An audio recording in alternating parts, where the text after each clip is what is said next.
But I usually advise people to think about what they want to change in their life, then make a change after, essentially after Venus is clear of Rahu, because Rahu tends to make you make decisions based on appearances rather than on what the real fact of the matter is. So if you're contemplating a relationship change this month in particular, wait a while. Wait until at least the end of the month. Mercury will be direct around July 31st.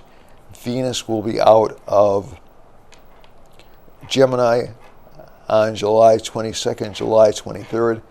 Better time to make relationship changes. A better time to do things in general. I'm not going to talk about the individual signs this week, mainly because I spoke about them in the last broadcast for July, and I have a couple of other broadcasts before August comes up. But August is going to be, after June and July being really intense months, August is going to be it's going to feel, there'll still be some tension, but it'll feel much, much nicer than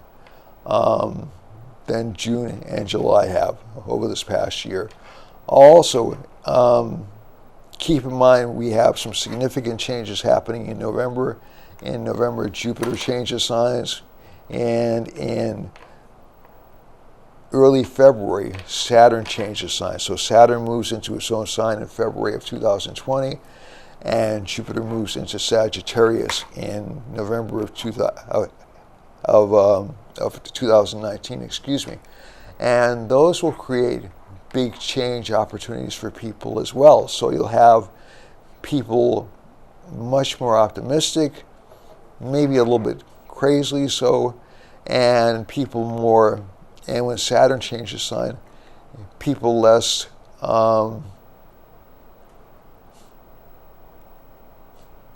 willing to throw off the old guard, less intent on radical change. So you're going to start to see more focus on practical applications. People will be more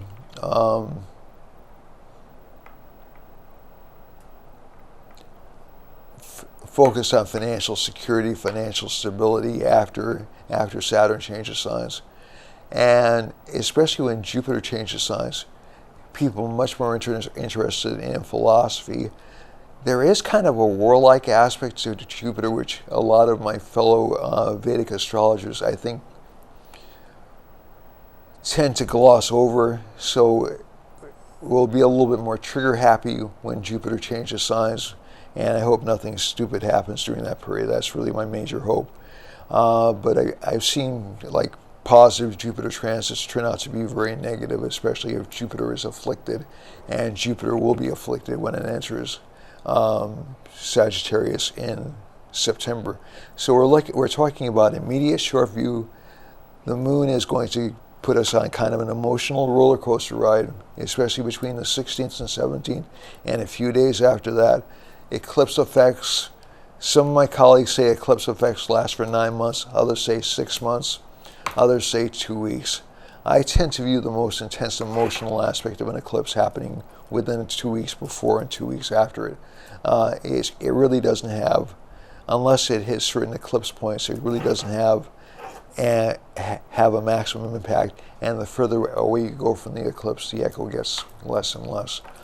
We're going to talk about different Mahadasha systems next week. We're going to talk about different ways of looking at the chart.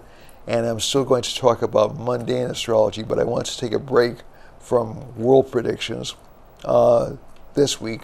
I did them in the previous video, and talk more about how these retrogrades are affecting people personally, and especially with the Rahu and Ketu activity.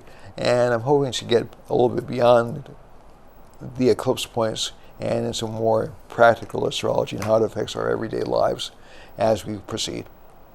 Thank you and namaste. I'll see you next week. Also, you can check me out at Crystal Expectations. Also, these videos are being put on YouTube after they're being broadcast here. So if you want to tune into my YouTube channel, please do so. I'd be honored and happy to see you there. Okay, namaste.